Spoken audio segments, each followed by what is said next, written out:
Alright. Did the cutting this morning, had lunch all the afternoon. Till how bright the sun is glaring out there. Let's get this thing started. I'm going to start on this one. So, back panel, side panel, front panel. Start at one end and work my way across.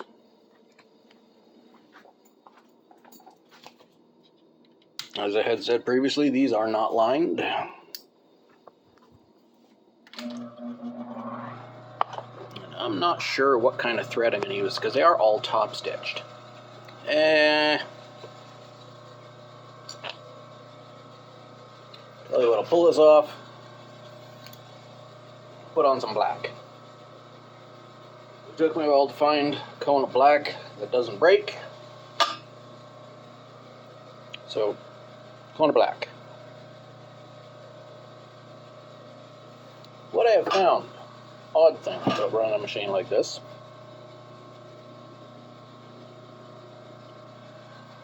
or running any sewing machine really, you can make the top thread thicker than the bottom thread. So you can use a thinner thread on the bobbin, but you can't do that with the thinner thread on the top. It'll jam up like hell.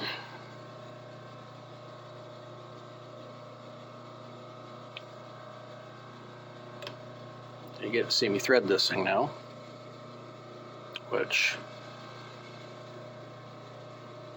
I don't know, was boring to begin with, but you get to see it.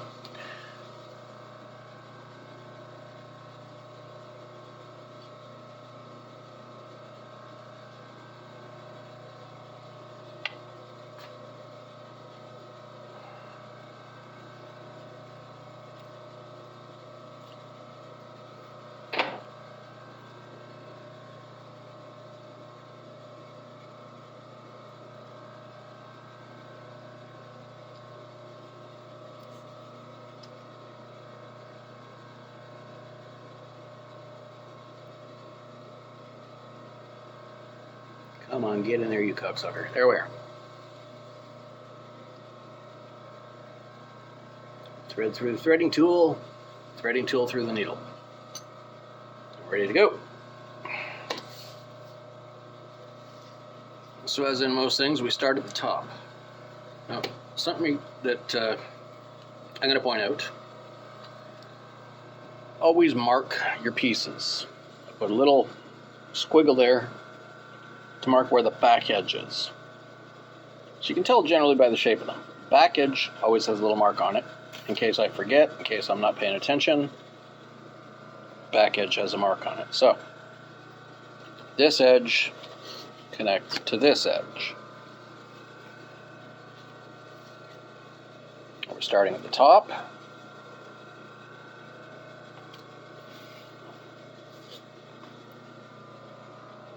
So I'll set you there, get everything lined up as best I can. You know, as best as ain't good for you.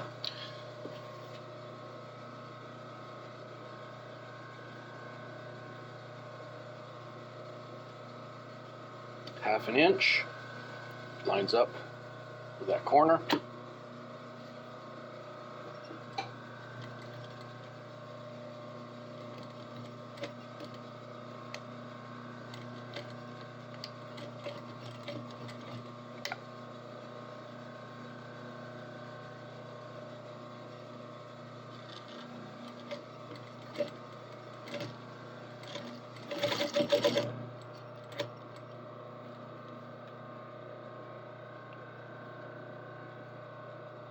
A lot of odd things about this pattern, this design.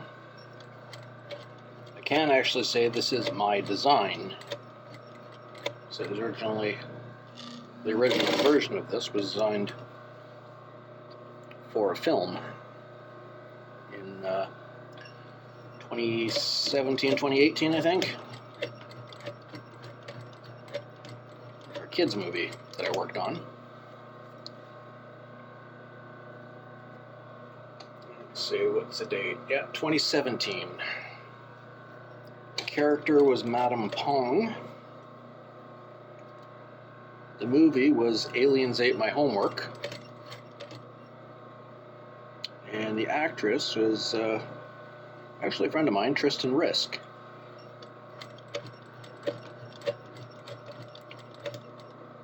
And I believe she may still have the original that was used in the film. Not 100% sure, but hopefully she managed to take it. She really liked that thing.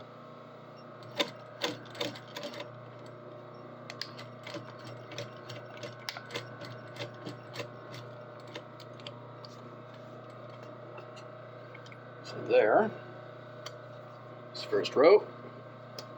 Now we're going to single top stitch this. It's called a corseted collar. And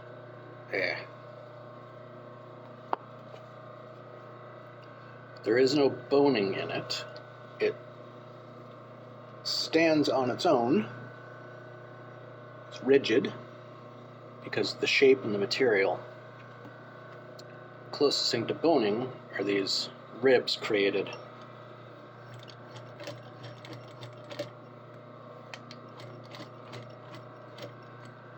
These ribs created by the top stitch.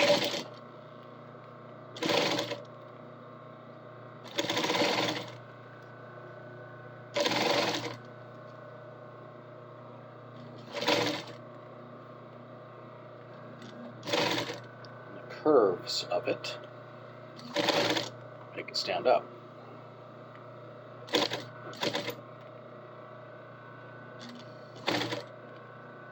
The pattern has been modified since then to stand a little bit taller, be a little bit more comfortable.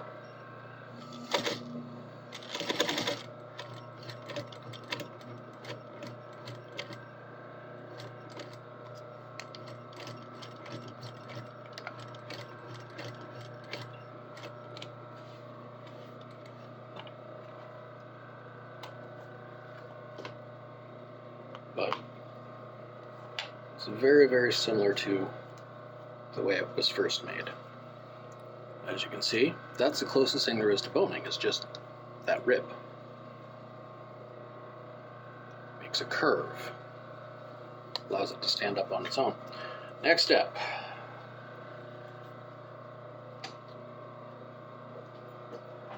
The first front plate. So I'll show you half of this putting it together.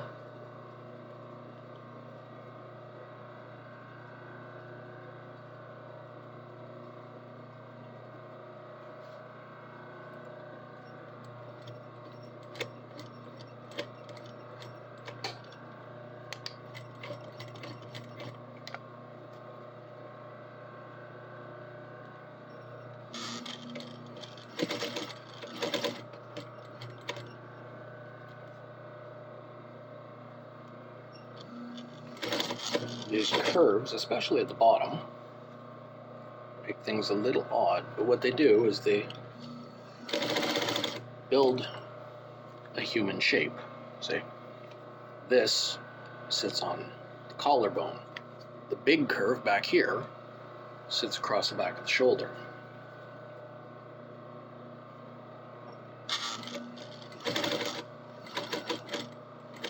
This isn't the most exciting part of this. Then again, it may be the most exciting part of this. It's that boring.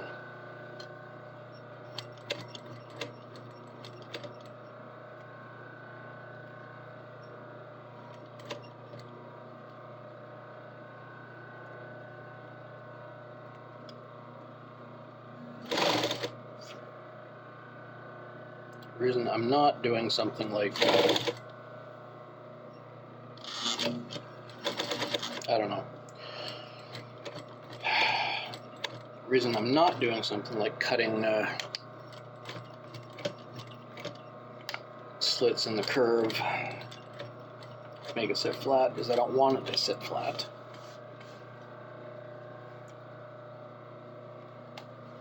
I want it to hold a shape. This allows it to do that. From the bottom,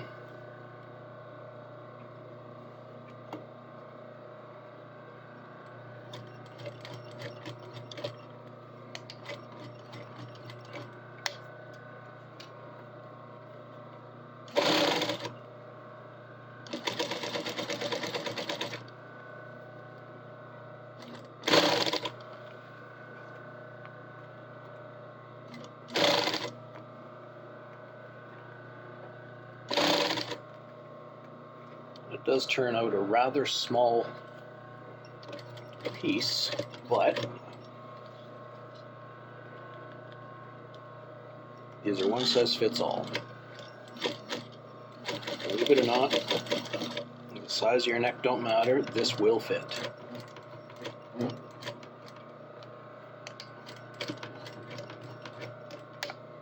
will look the way it's supposed to look, it will stand the way it's supposed to stand. And it will be relatively comfortable, even for a costume piece. There's the first half, and as you can see when you lay it out,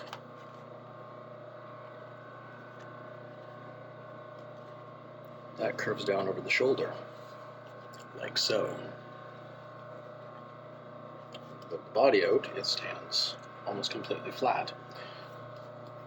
The next part is the front. Notice this little mark here. As I said, I mark them so that everything lines up. And what that mark is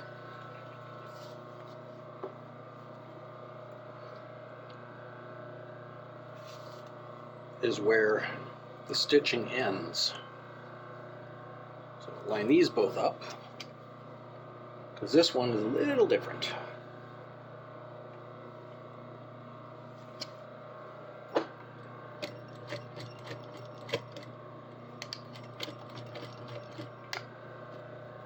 This one is not the same as the rest of the stitching, so I will show you this one.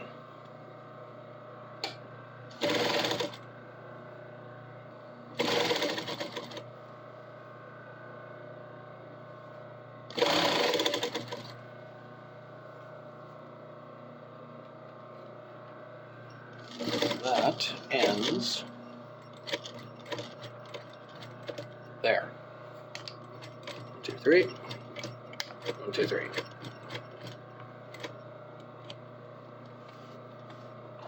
The reason for that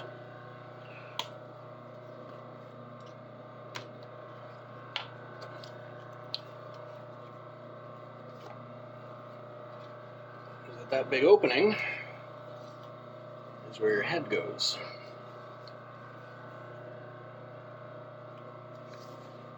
So now the top stitching is going to be different too.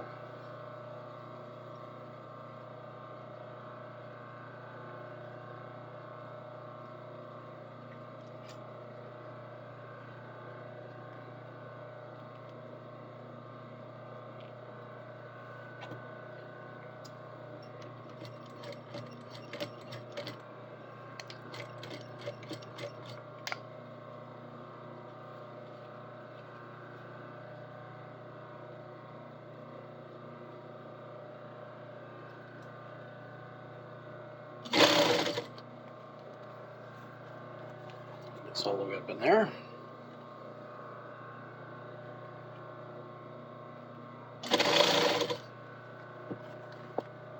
It's going to be split to the two sides.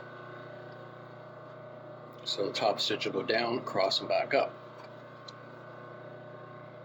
We gotta make sure that the two sides don't flop over on top of each other the whole time.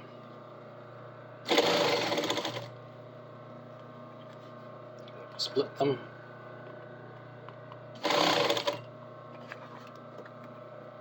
Make sure they stay separated. Once you see this, you'll know what's going on with it. So I'll show you when this top stitch is done, and that'll be it. Show you what it looks like after the fact then.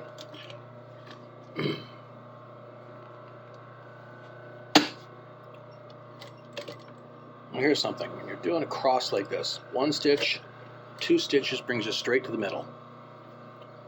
So you want to have the same distance away from the center seam when you do the rest of it, so 2 more stitches. There's always a way to measure.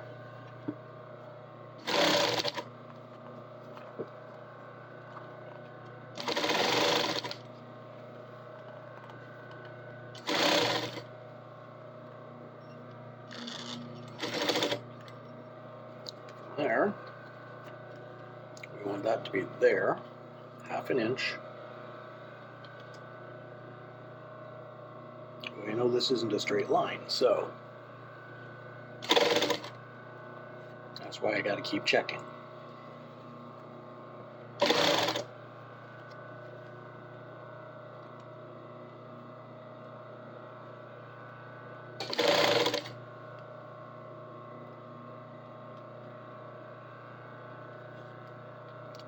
Notice on the other side it's a bit of a curve, and on this side it has to be a bit of a curve too, which makes it difficult, but not so difficult that you can't do it.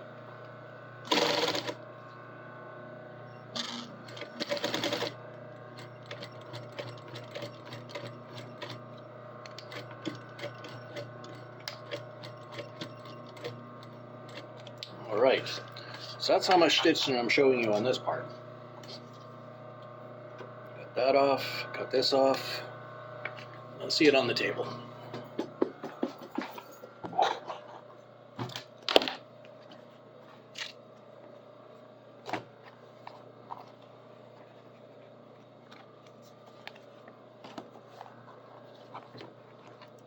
So you can see